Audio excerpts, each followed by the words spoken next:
Em 1807 é determinada a construção de uma nova matriz para a cidade de Campinas, que comportasse o crescimento da mesma e sua crescente população. A decisão da nova localização da catedral foi realizada por Frei Antônio de Pádua Teixeira e seu irmão Felipe Neri Teixeira, ambos homens ligados à economia do açúcar. Além disso, ela está estritamente relacionada aos caminhos que passavam por Campinas e levavam a Goiás. Desta forma, a fachada principal causava a primeira impressão da cidade, passando uma ideia de monumentalidade e avanço. Em 1850 foi construído o Teatro São Carlos atrás da catedral. O espaço entre eles criou um novo largo, o Largo do Teatro. Depois, em 1872, foi inaugurada a estação ferroviária nos limites da cidade, promovendo uma expansão de Campinas. A torre principal, com o relógio, ficou como o marco da cidade e perspectiva da Rua 13 de Maio. Esses três edifícios, Catedral, Teatro e Estação Ferroviária, deram importância à Rua 13 de Maio. A extremidade da Rua 13 de Maio, próxima à estação ferroviária, se tornou porta de entrada de Campinas, por causa do grande fluxo de pessoas que chegavam de trem. Mais tarde, foi construído no mesmo lugar uma loja de departamentos. Após 72 anos, o Teatro São Carlos é demolido para dar lugar a um teatro maior, o Teatro Municipal Carlos Gomes. Em 1965, o novo teatro também foi demolido, ficando apenas o espaço da praça. Mais tarde, foi construído no mesmo lugar uma loja de departamentos. O rápido crescimento da cidade, sem planejamento, criou condições para um surto de febre amarela que durou de 1889 a 1897. Essas condições levaram a prefeitura a adotar um plano urbanístico, o Plano Prestes-Maia, para orientar o crescimento da cidade e evitar novas epidemias. As avenidas Francisco Glicério, Campos Sales e Senador Saraiva foram alargadas e o centro foi modernizado, ganhando edifícios verticalizados nessas ruas principais. A Rua 13 de Maio, junto com a Costa Guiar, também teve seus edifícios verticalizados. As ruas ganharam destaque por receber grandes lojas de departamentos. Com a demolição do Teatro Municipal em 1965, a praça atrás da Catedral passou a ligar os comércios das duas ruas principais. Em 1975, a rua foi fechada para veículos, virando um grande calçadão, desde a Catedral até a estação ferroviária. Foi criado, então, o convívio, com bancos, floreiras, nova iluminação e espelhos d'água, que valorizaram o local e atraíram a população para o comércio e o lazer.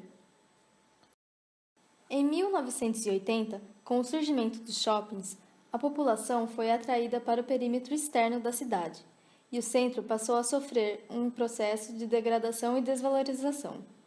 Ao mesmo tempo, o centro passou a abrigar os principais terminais de ônibus da cidade e gerar grande movimentação entre eles.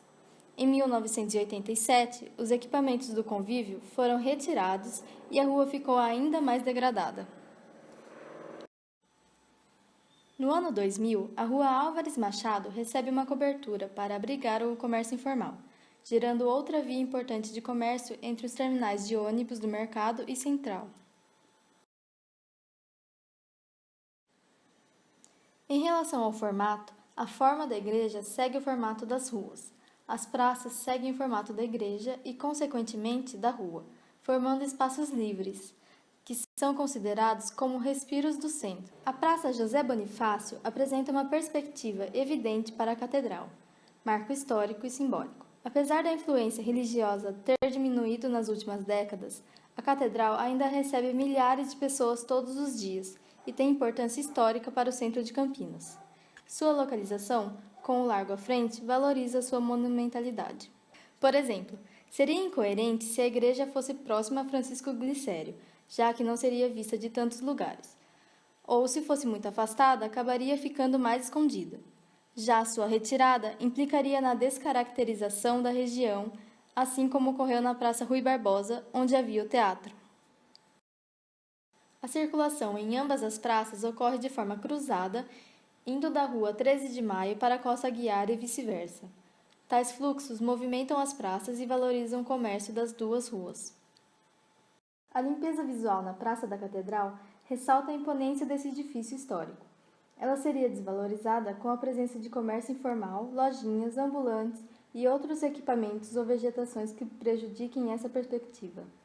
A Praça Rui Barbosa perde sua referência e identidade com a retirada do teatro. Apesar das colunatas que foram construídas para simbolizar o antigo teatro, não há nenhuma referência que indique que tal construção seria para representá-lo.